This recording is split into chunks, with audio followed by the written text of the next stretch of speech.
Well, good. Yeah, let's get this party started, man. So welcome to our sales Q&A. We try to, answer your questions on sales, things that y'all are running into, and chances are other people are running into it, but maybe they're too shy to ask the question. So that's why when you do have a question, please ask it because other people probably are wondering the same thing. And we'll go as long as we need to. I really don't have other things I want to cover just yet. Sometimes I'll have one of our mega producers on these calls, and it's always fun to hear from them. Sometimes I do have some very specific things I want to cover as well. So sometimes I'll take the whole period just to do that, maybe take a couple questions. So it's sort of a kind of a free form format, almost like an open mic night. But really our objective is to serve you, help you as we help each other. Because I don't have to be the one answering all the questions. You have a question, there might be someone, on this call that can maybe give a great approach or an answer that they've been finding successful for them. So, I am not the be all end all. Okay, I want everyone to participate. If you have other cool things to add in, man, I'm wide open. All right. So I think I vamped enough to have other people come on board. So we got 12 people on here. Landon jumped on. Connor. All right, Connor. Connor's on here. Lauren Maxwell. Hey, Lauren. Awesome. All right, gang. So the floor is open. Who's got a question for me? And we don't have to take an hour. This can be 30 minutes. Okay. I'm not trying to, maximize an hour. So anybody? I just want to know how everybody handles objections to I don't have enough money or I'm not interested or any of those other objections that you may get when you call. I just want to know how everybody handles them. Yeah. Who's got a good answer? I mean, I could answer it, but I'd rather hear from other people out there. Address it before it comes up earlier in the conversation. Just to, address it kind of just. Well, I think he's talking specifically to when people snap back with I'm not interested, and it's kind of like before you even get into the sales process. Oh, right. Yeah. So that is always good to So do. Go ahead. Ignore. I've been trying to get a lot better at. Oh, sorry. Go ahead. I've been trying to get a lot better at saying, well, that's actually why I'm calling. It's not something, these programs aren't something you can just go out and purchase right away. First, the company needs to think about you. That's why this is really just seeing if you apply for anything. You have to qualify for it. That's why you can't just go out and buy it right away. And what will happen is, say they want to cover you, you say qualified, then you'll have 30 days. You'll have up to 30 days to think about it, see if that's the direction you want to go. And that's kind of how I've been trying to get better at handling it like that. Yeah. That's definitely kind of give them the layout of the process and stuff. And don't get into a shouting match or argument. Acknowledge what they're saying, and what they say. Acknowledge, ignore, and move on. Yeah. Aim. Yeah. Acknowledge, ignore, and move on. Anybody else?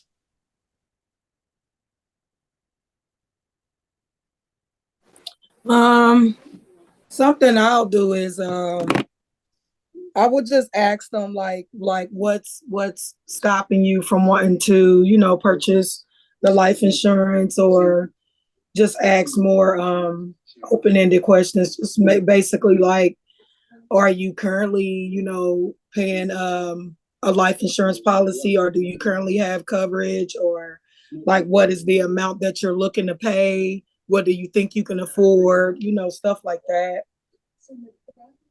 Yeah.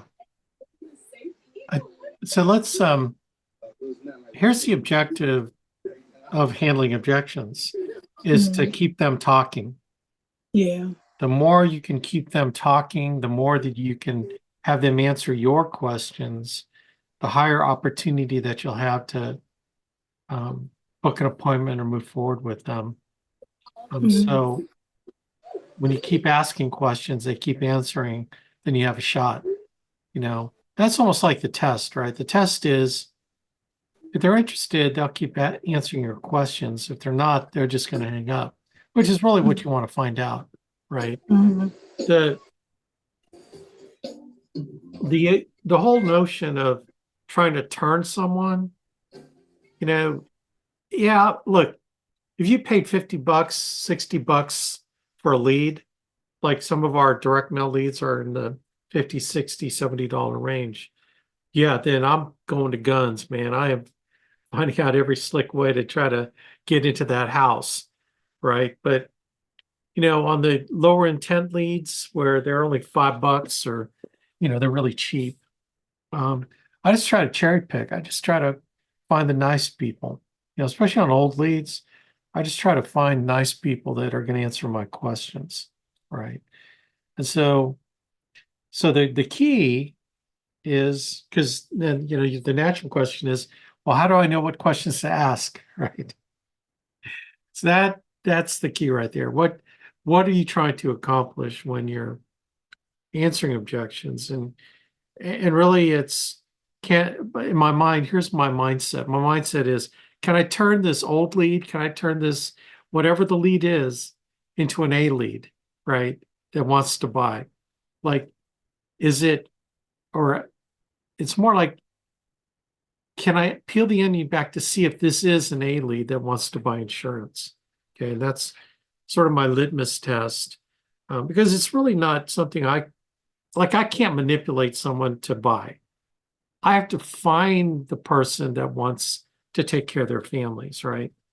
But sometimes they'll fool you because they'll try to pop off an answer because they want to talk to you, right? So, you know, who are these people? It's an investigation. You know, it's you try to question them to see if they are, you know, that person that could potentially want to take care of their families. And here's the thing, and I'm going over a lot of mindset because mindset's everything.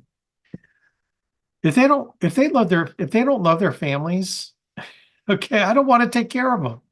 Like if they don't really love their family enough to want to protect them with life insurance, why do I want to spend one more second with them? Because even if you're so slick to sell them, it's going to be a chargeback. And I hate chargebacks. I just want to find the person that loves their family. So how do I know if they love their family or not? Right? So you have to become an investigator. You have to investigate if they love their family. So what's the first thing that you would think of? You know, how does someone prove that they love their family? Well, the answer to a question like, so who do you love that you're trying to protect? Okay. Isn't that a basic question? Like, it's funny how the most obvious things are the things that, you know, that's what I want to know. Like, if someone, I want to know, do they love their family? Do they have someone that they love that they want to take care of? Who is that person? Tell me about that person. Because if I can find someone that loves someone, well, then I got something, right? I got something. I can dig my hooks into someone that loves someone, right? They want to protect them. They want to provide for them. That's my main objective. Does this person love someone enough or don't they? If they do, I'm going to spend time with them. If they don't, I'm out of here, man. I'm going to the next lead. I'm going to the next phone call because I don't have time for you if you don't love your family, right? So how do you get that out of someone who says, I'm not interested? Oh, Okay, well, actually, that's the reason why I'm calling. So the anatomy of objection handling, I actually have a boot camp on objection handling, a boot camp on the phone call. It's like I did it, like I did a series of boot camps on Saturday morning. I think this one was like 2 hours. It was a 2 hour boot camp. And I just, man, I go technical. I go totally nerd on it. I think those were the first ones Mary, like when Mary decided to sell after being a recruiter for me for a year, like sell on the side. She actually went right to my boot camps. My boot camps are very detailed. It gets very technical. I diagram the anatomy of objection handling. So I put little boxes. Okay. It's really nerdy, but it's psychology. It's total psychology. But I'll try to boil it down for you just kind of quickly. You know, I want to know if they keep answering my questions and dig down to find out who they care about and love, well um, then I have something. But if they just hang up on me again, well, whatever. They told me what I needed to know, right? So if they say something like, well, we're not interested, they kind of pop off an excuse that doesn't mean anything. That's their automatic response, right? They go into automatic telemarketing response mode. Okay, I've done it to people. Okay, I've actually done it to people myself, right? You have too, right? You have too. And I'm not even thinking about their offer. I'm not thinking of, do I need this or not? I don't even do that because I've got a gazillion things to do. You know, this guy's interrupting my day, right? So I do what we call a pattern interrupt, right? So when they tell you an objection, they expect you to shrink and fold and, oh, I'm sorry, sir. Okay, I'm sorry for bothering you. Click, right? That's the typical new person's response. Or the new person's response is, well, I'm not interested. And you're rustling through the objection handling script.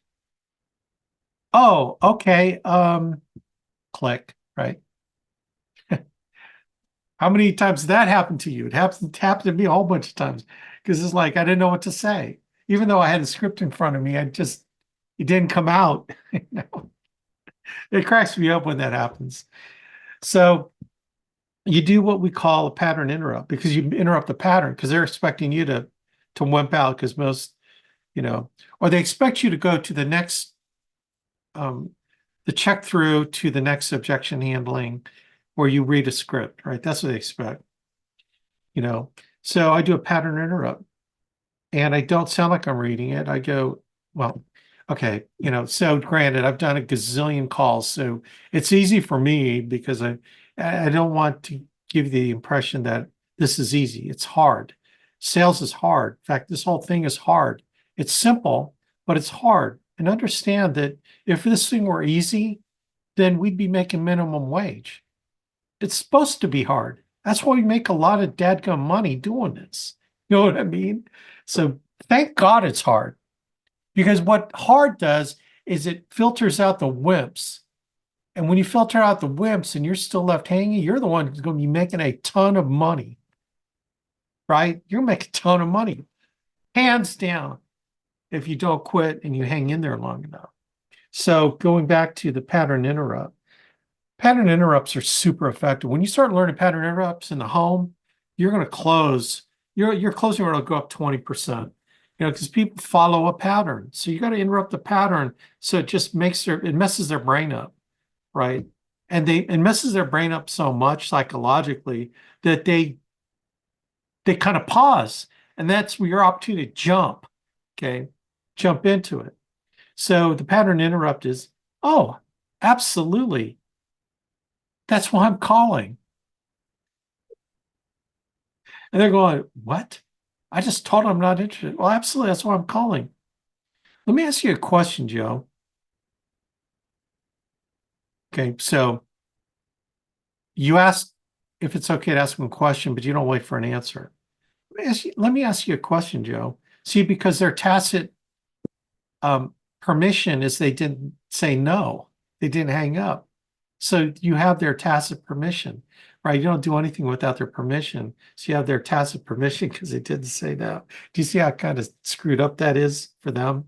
So you go, let me ask you a question. When people fill this form out, let me tell you why most people fill this form out is because they're really worried about the person, they're really worried about leaving their loved one with a financial burden when they die. With the cost of funerals, funerals are what, $15,000, $20,000. They didn't want to stick that bill on their loved one to have to come up with the money to pay for it. That's why most people fill out this form online. Look, is that what you were looking for, or were you looking for something completely different? So I try to make it easy. They choose which response they want. And here's the thing. If they're still on the phone, they pass the test that they might be interested. Because if they hang up in the middle of my sentence, it's like, okay, they pass the test that they're not interested, right? And I move on. Or I will call them back. And if they answer, see, this is the other test. I call back, they answer, I go, oh man, we got cut off somehow. I apologize. Anyway, here's my question for you. And I go right into it. So the question I always like to ask is, when most people fill this form out online, they're usually doing it because they have someone they care about that they don't want to see stuck with the bill of a funeral, which, $10,000, $15,000, $20,000. They care enough about them to want to make sure that they have the money to pay for it. So they don't have to go through a GoFundMe, pay the embarrassment of a GoFundMe. Have you seen all those? I'm sure you've seen those GoFundMe requests out there. I mean, that's probably one of the most tremendously embarrassing things any family would have to go through. So is that what you were looking for? Or were you looking for something completely different? So if they're still listening to you, now notice I didn't ask the question like a really long question, but I added more into it. So I want to know if they're going to hang up. If they don't hang up, they pass my test, my first milestone, they didn't hang up. So they're going to either answer the question. They answer the question, well, yeah, that's what I was looking for. Oh, okay. Well, I mean, that's why I'm calling. Let me ask you another question. Who is that person? Who do you love and care about that you want to stick with a bill for your funeral? Then shut up. Right? If you can get them that far, then you're in the game, baby. Because this person could potentially, as you peel the onion back, could be an A-lead that wants to take care of their families. But when they're answering that question, you're starting to zero in on who do they love. If they don't love anybody, I'm leaving. Right? I mean, I've had people say, well, I don't know. I don't have any, all my brothers and sisters are dead. I really don't communicate with the nephews. I mean, honestly, I don't know. And they like sincerely, so they say something like that, I'll keep, so no one. So when you die, Joe, there's no one that's going to sell your stuff. There's no one going to get your house. There's no one that's going to care whether you lived or died. Now, if they say no one, well, there's no one at church, a pastor at your church, go to church. Wow. So if you die, you really don't care what happens to you, do you? No, I guess not. Okay. Well, have a nice life. I click on them. I hang up on them. Why spend another minute? Like some of y'all will just try to sell them. Well, as a matter of fact, it's really cheap and, we'll come up with some name. Your landlord. No, man, I'm not playing that game. If they don't love someone enough, I'm not going to spend one more minute. Remember, I'm a Sandler salesperson. I'm all about Sandler. Sandler is determining whether or not you should spend another minute with someone. Any point along the Sandler submarine, I can't wait to get out of it, like get out of the sales process, because I'm not going to waste my time with people that don't love their families, right? Well, that's pretty harsh. Everyone loves their families. No, they obviously don't love their family enough right now to want to take care of them. So I'm out of here. That's pretty harsh. It is harsh. It's reality. And I'd rather live in reality than you trying to mutually mystify the client and yourself, right? Remember the 11th commandment, King James Version, thou shalt not fooleth thyselfeth. Okay. So don't fool yourself, man. So, man, I'll probably go for the whole hour talking about this, but I want you to understand what's going on in your brain, what should be going on in your brain. You're in control, by the way. And when someone says no, someone doesn't love their family, that's not your fault. It's their fault. Okay. So, like Sandler says, cover your belly button. Don't take responsibility for other people's stupidity, other people's lack of care for their families. Now, I'm giving you an attitude and mindset because what I'm trying to do is teach you to protect your mentality and mindset. Like you got to get militant if that's what it takes for you to protect your mentality. Because I'm not letting anyone steal my ability to provide for my family with the life insurance business. I don't care how negative they are. I'm not going to let them steal my dream, my vision, my occupation.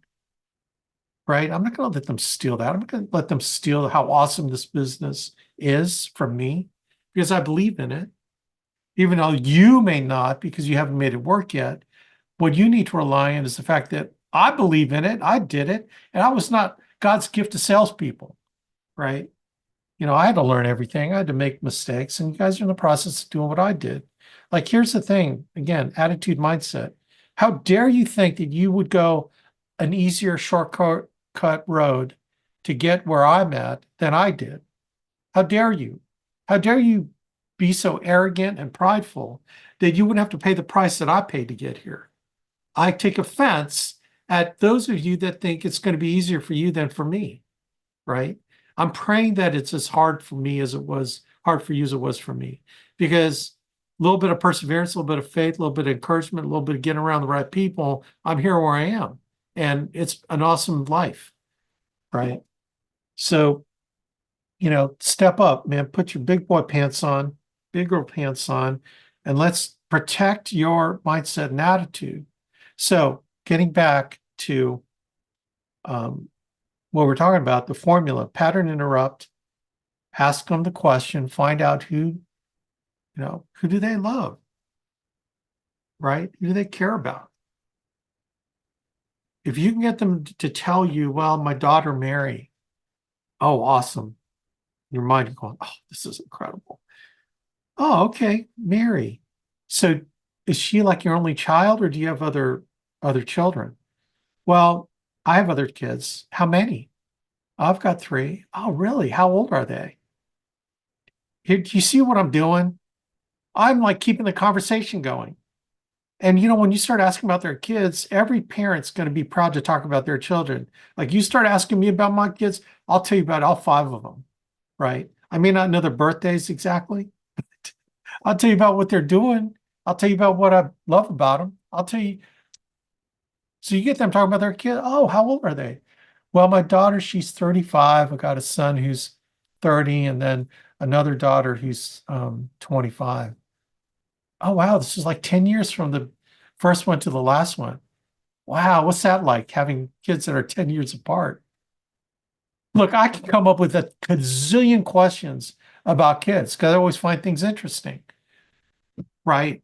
I want to talk about their kids. Then I get to so I'm learning the names. So what are their names? Well, my oldest daughter's Mary. My son's name is Jim. And then my youngest daughter is Suzanne. Oh, okay. So I got a question for you.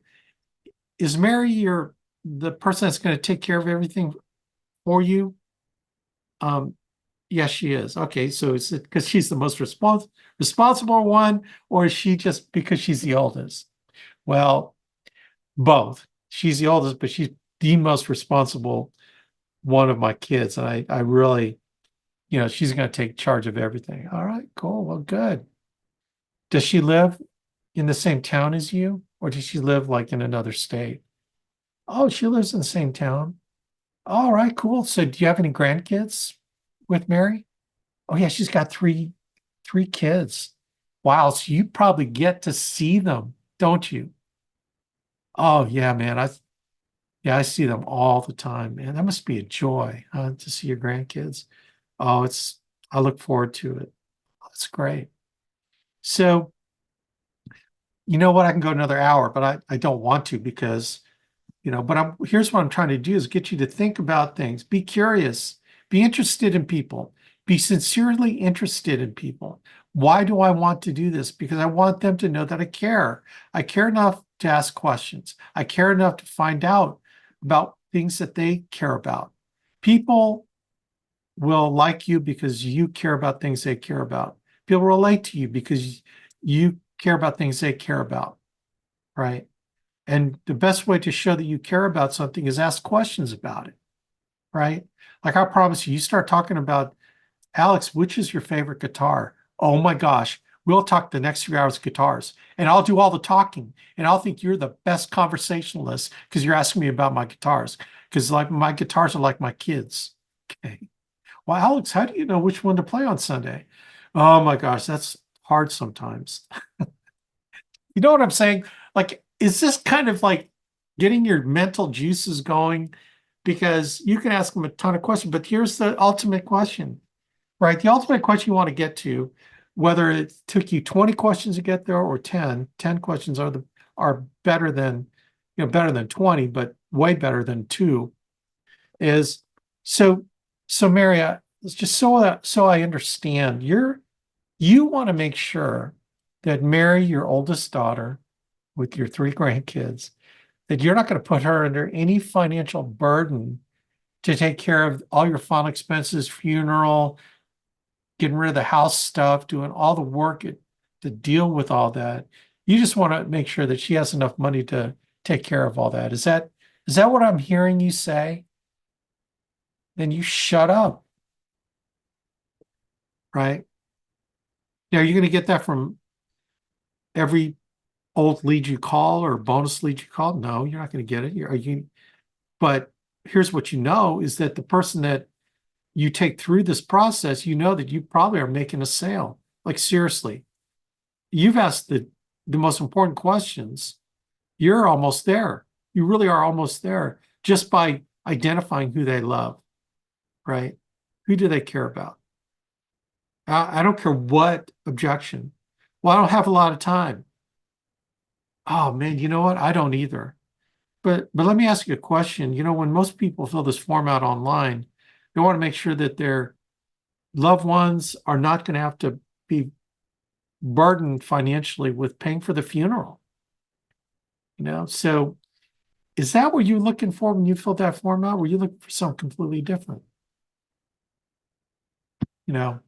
I mean, I use that one all the time. It's just sort of my standard.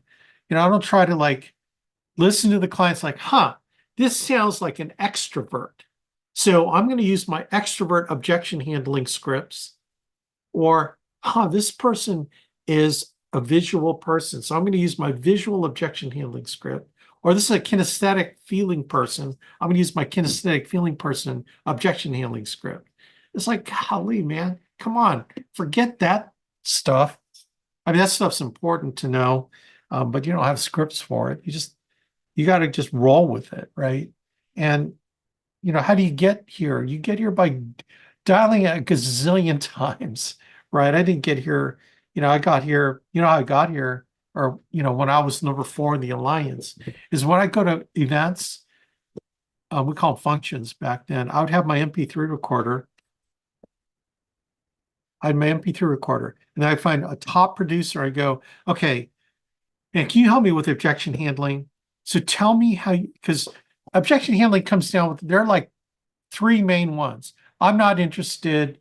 I don't remember sending that in. I'm not interested. I don't remember sending that in. I can't afford it. I don't have time. there's like 5 major ones that you're going to run into all the time. So I go to top producers and I get my MP3 recorders like, okay, how do you handle I'm not interested? How do you handle I can't afford it? How do you handle I don't have enough time? How do you handle I already have insurance at work already? How do you handle, and I would record it. And then I go to another producer and I record it. I go to another producer and I record it. Then I have all this stuff in my MP3. And then I play it back, and then I would personally transcribe, because back in the day we didn't have, AI transcribing apps, right?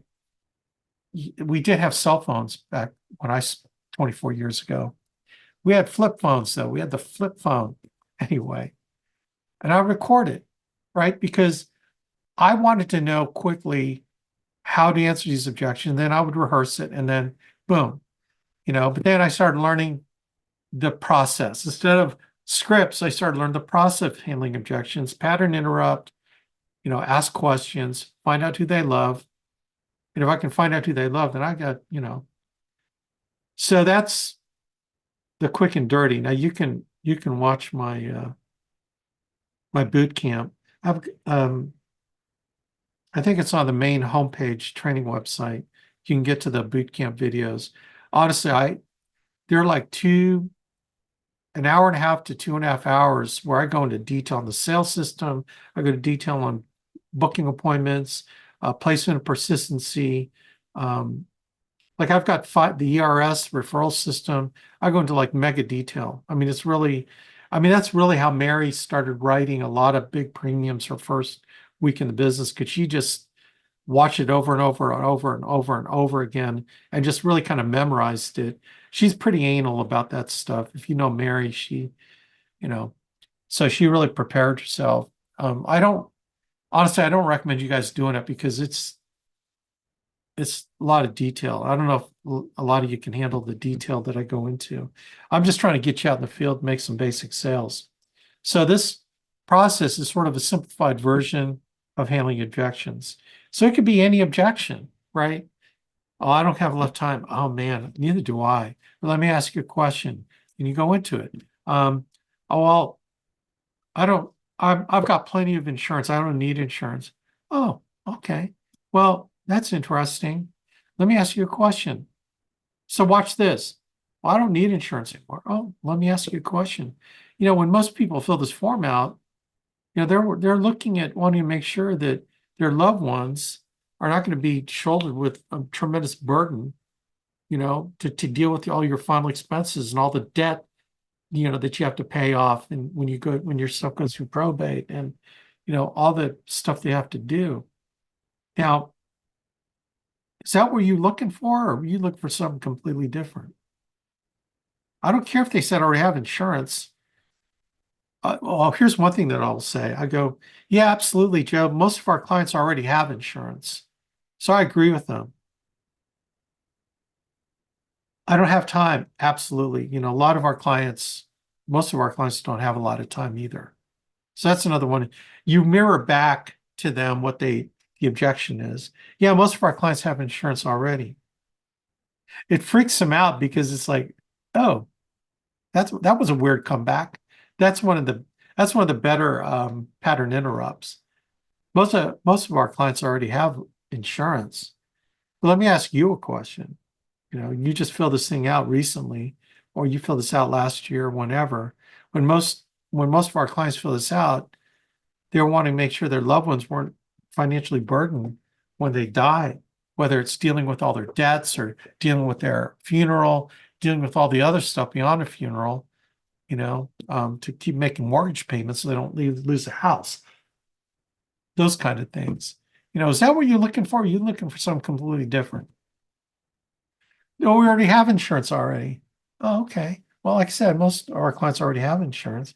But let me ask you a question.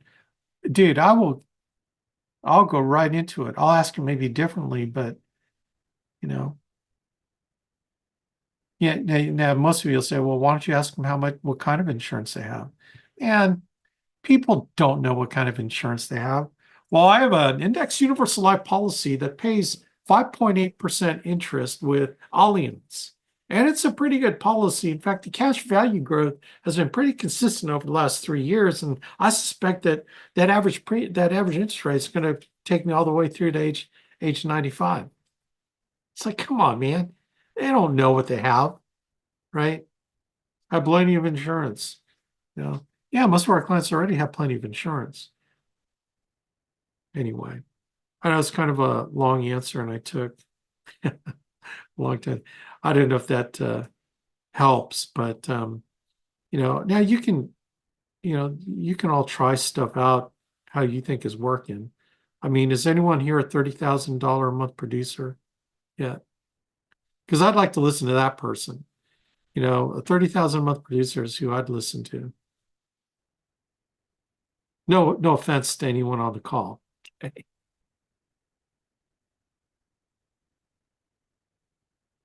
Does that help at all? Yes, definitely. Yes. It's mentality, man. I mean, you can go nerd out on them and stuff, but what I find is that, you're not getting to the real meat. The real meat is, who do you love and care about? And do you want to see them burdened financially when you die? So that's what you're trying to get. You're trying to get there. How do you get there? By asking all these setup questions. So setup question, pattern, interrupt, repeat their objection back. Most of our clients already have that. Let me ask you a question. Most of our clients fill these forms out there looking for blah, blah, blah. Is that what you're looking for? You're looking for something completely different. So you can really kind of make a formula. Once you start getting to where you can really be good at asking questions, then you don't have to, the formula in your head. You're just going to ask the questions to get you there. And then you're going to start getting to be really good at asking questions, because you're going to ask questions that make sense to the client that they're going to respond to, right?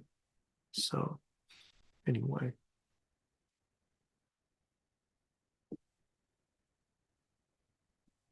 Objection handling.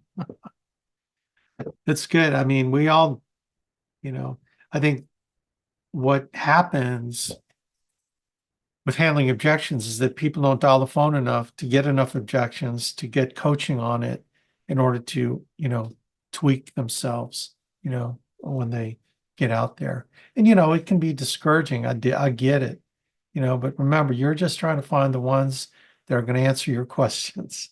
Okay. Anybody else?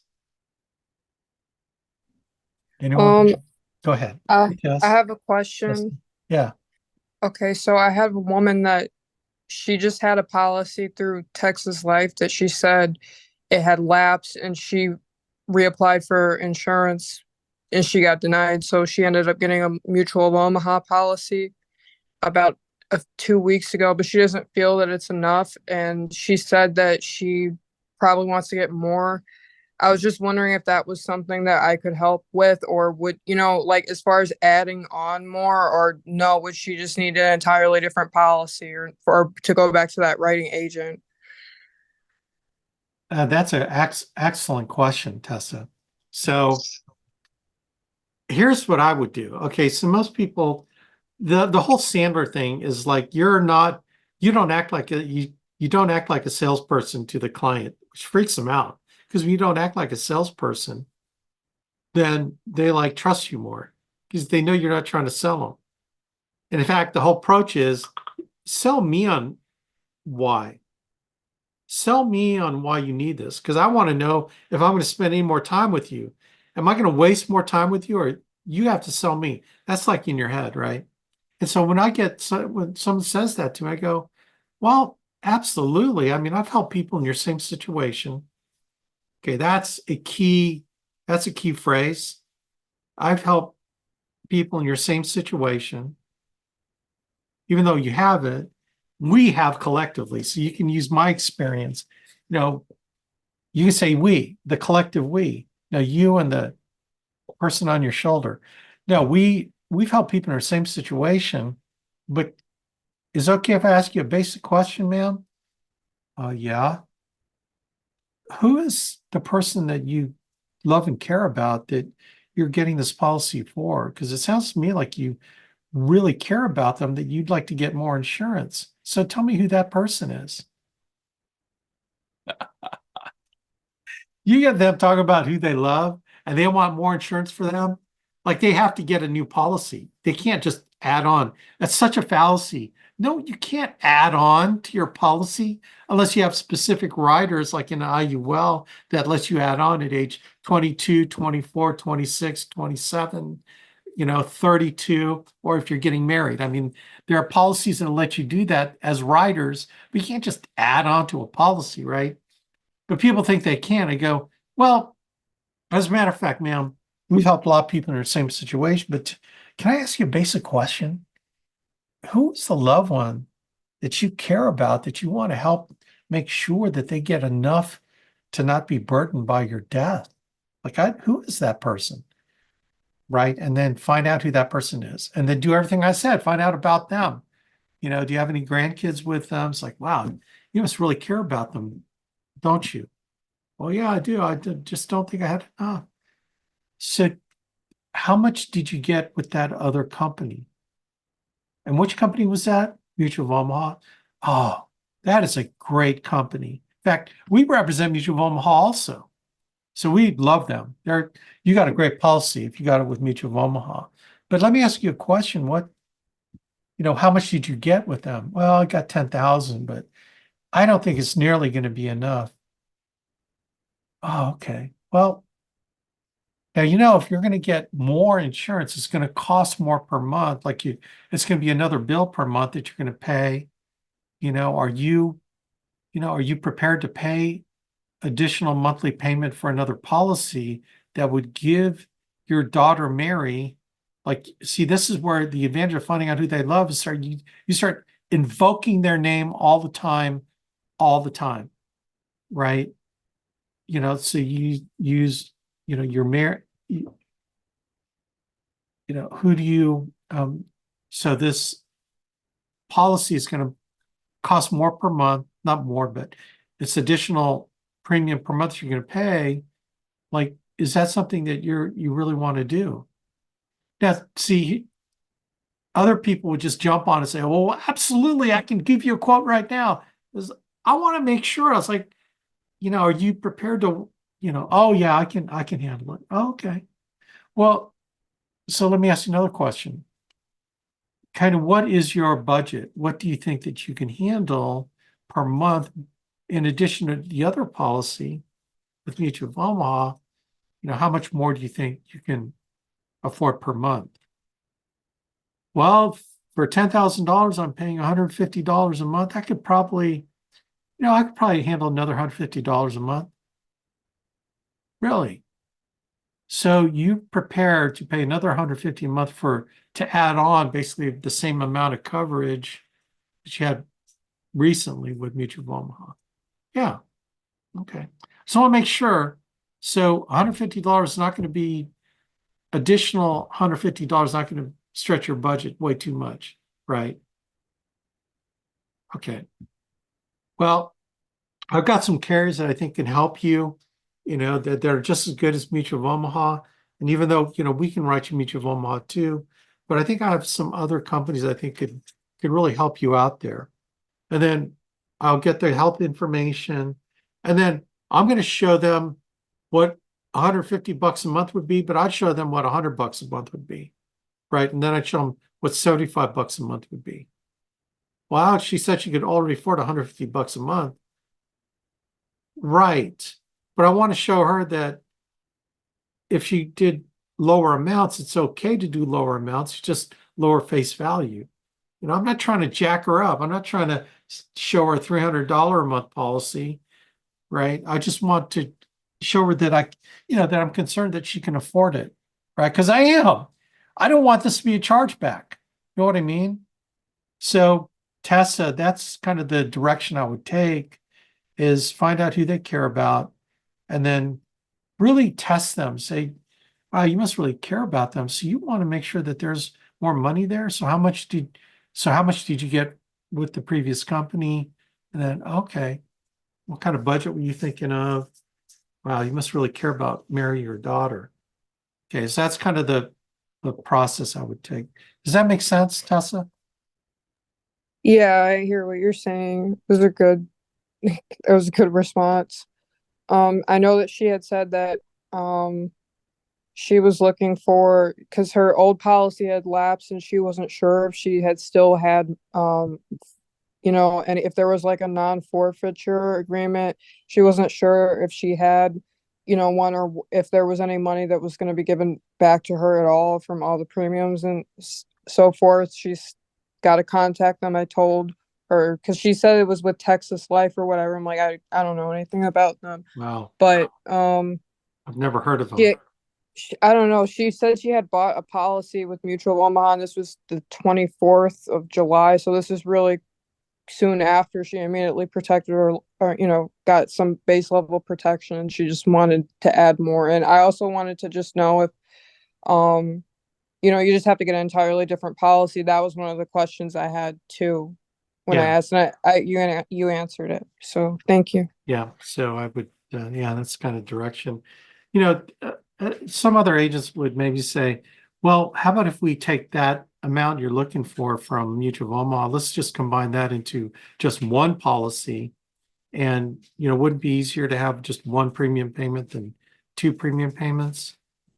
So that's another way, is you have them cancel the other policy. The only problem with cancellation is that you got to notify that they're going to replace, they want to replace that policy, which then alerts the other agent that, the client's going to replace it. And so they're going to come back and, call the client and, what are you doing replacing? Then they're going to convince, the other agent's going to convince the client that you're slime ball and that, and you just try to screw you. And look, I mean, that kind of stuff, it's like nasty what can happen out there. So sometimes it's like, leave well enough alone. Let's get what we can to help her, so. Anyway. Great question though, Tessa. Great question. So you're having conversations. I love this. You're talking to them. This is really key when you're dialing leads, man. Have conversations. Really find out about them. Care about them, right? It's a script, but the script gets you started with all the different questions you can ask, right? All right, anybody else?